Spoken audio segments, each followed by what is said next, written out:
వేదిక మీద ఉన్న మహానుభావులు చాలామంది ఉన్నారు. నాకు ఇలా చూస్తున్నందుకు నాకు ఒక పెద్ద కన్నుల పండగలాగా ఉంది. చాలా ఆనందంగా ఉంది, చాలా సంతోషంగా ఉంది. మీరందరూ ఇంతమంది ఇక్కడికి పరీక్ష రాయడానికి వచ్చినందుకు నాకు చాలా గర్వంగా ఉంది. భారత రాజ్యాంగం గురించి చెప్పటానికి వచ్చిన మీ అందరికీ పేరు పేరున కృతజ్ఞతలు తెలియజేస్తున్నాను. ఈ ప్రపంచంలోనే ఇద్దరు మహానుభావులు పుట్టారు. ఆ ఇద్దరిలో మొదట ఆయన రాజు కుటుంబంలో పుట్టాడు. రాజు కుటుంబంలో పుట్టినా కానీ రాజ్యాన్ని మొత్తం వదిలేశాడు. దుఃఖ నివారణకు కారణం ఏంటి అని వెతికాడు. తను అందమైన భార్యను వదిలిపెట్టాడు. అప్పుడే పుట్టిన పిల్లవాడిని వదిలిపెట్టాడు. జ్ఞానం కోసం తపించాడు. 83 సంవత్సరాలుగా ఈ భూమి మీద భారతీయ సమాజంలో జీవించాడు. ప్రపంచాన్ని మొత్తం తన దగ్గర పెట్టుకొని విశ్వానికి ఒక శాస్త్రీయమైన అవగాహన ఇచ్చాడు. ఓ రాజు కుటుంబంలో పుట్టి ఇలా ప్రపంచాన్ని మొత్తం కూడా దేదీప్యమానంగా వెలుగుతున్న మహానుభావుడు గౌతమ బుద్ధుడు భారతీయ సమాజంలోనే పుట్టాడు. మరొక ఆయన కూలి కుటుంబంలో పుట్టాడు. మురికి కాలువల పక్కన పుట్టాడు. రోజు తాగి వచ్చే వాళ్ళ మధ్యన పుట్టాడు. అంటరాని గూడెంలో పుట్టాడు. కానీ అద్భుతమైన చదువు చదివాడు. విశ్వాన్ని మొత్తం కూడా తన గుండెల్లో దాచుకున్నాడు. నాలెడ్జికి అవధులు లేవు అని ఈ ప్రపంచానికి చాటి చెప్పాడు. ఆయన ఈ దేశం, ఈ ప్రపంచం గర్వపడే విధంగా ఒక అద్భుతమైన జీవితాన్ని ఇచ్చాడు. ఆయన బాబాసాహెబ్ అంబేద్కర్. ఈ ఇద్దరిని మినహాయిస్తే ఈ ప్రపంచం చిన్నబోతుంది. ఈ ఇద్దరిని మినహాయిస్తే ఈ ప్రపంచం మనకు కనపడదు. కాబట్టి బాబాసాహెబ్ అంబేద్కర్ ఒక విశ్వమానవుడు అయ్యాడు. గౌతమ బుద్ధుడు ఒక విశ్వ తాత్వికుడు అయ్యాడు.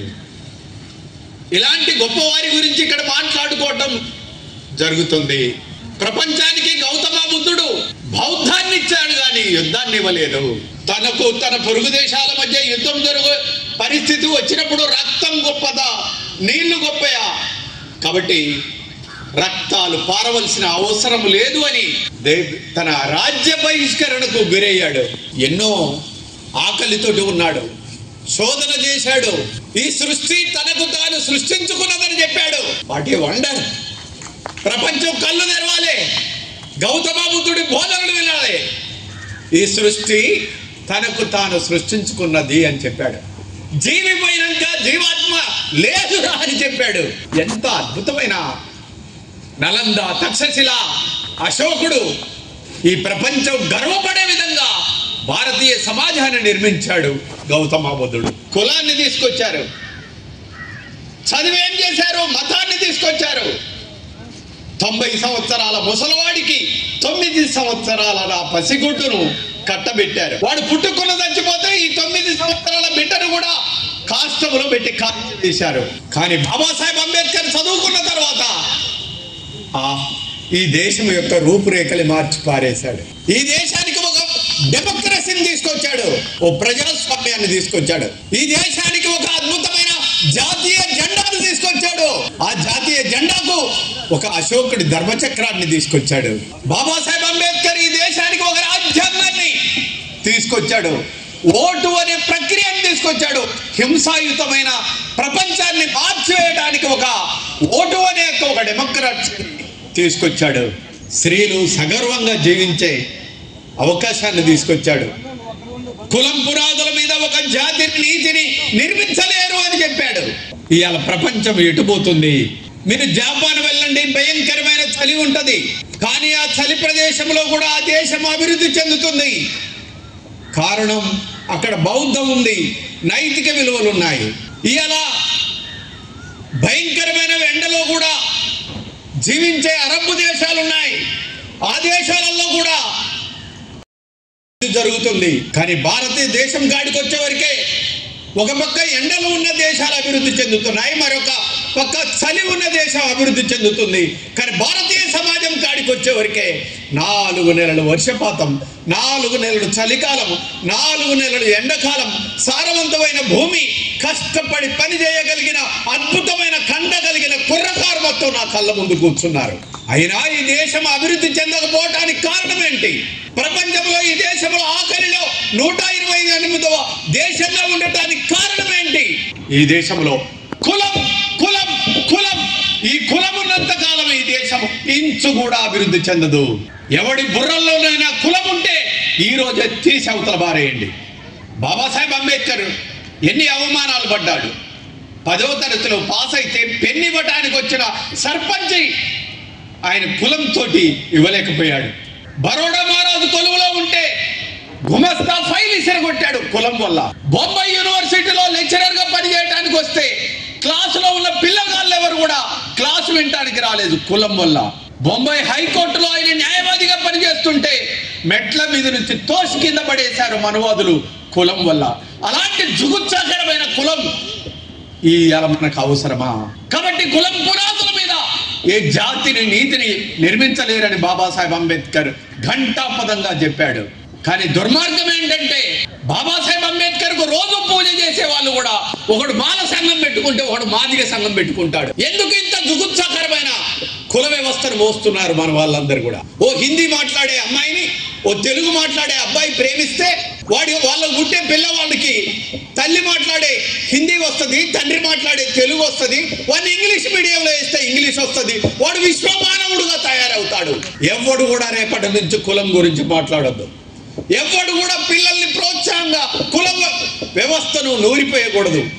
ఓ సుందర సుచందన నందన వనం లాంటి నవభారతాన్ని కలలుగన్న బాబాసాహెబ్ అంబేద్కర్ ని ముందు పెట్టుకొని ఈ ప్రపంచాన్ని పరిపాలించండి, విశ్వ మానవులుగా అవతరించండి. పార్లమెంటులో ఆయన అడిగారు, నువ్వు హిందువా? నో. నువ్వు క్రిస్టియన్వా? కాదు. నువ్వు ముస్లింవా? కాదు.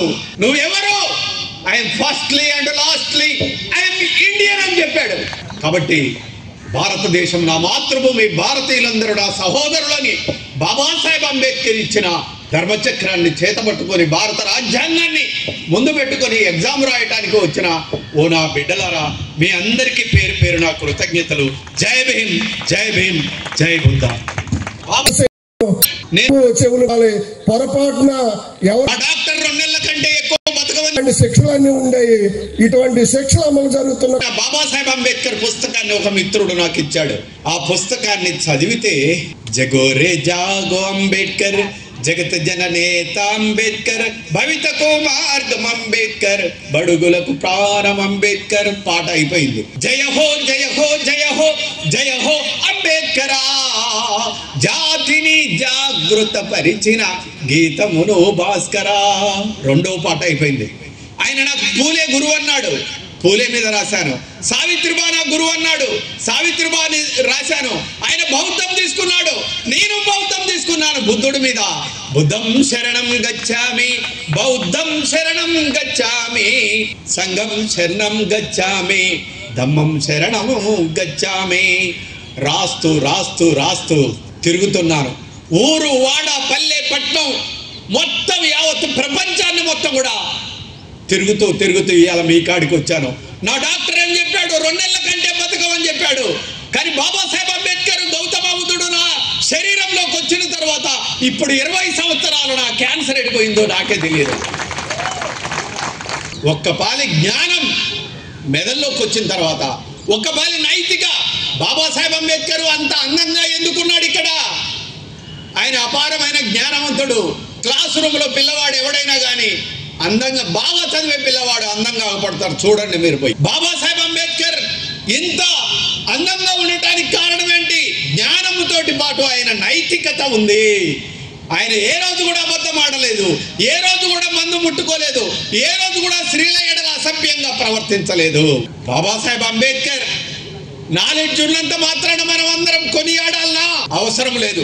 బాబాసాహెబ్ అంబేద్కర్ కు నైతిక విలువలు ఉన్నంత మాత్రాన మనమందరం ఆయన ఫోటోకు దండాలు వేయాలనా? అవసరం లేదు. ఆయన జ్ఞానాన్ని, ఆయన నైతికతను ఆయన కుటుంబానికి ఇవ్వలేదు. ఆయన కుటుంబాన్ని చంపుకొని ఈ దేశానికి ప్రపంచానికి నాలెడ్జి నైతికత ఇచ్చాడు.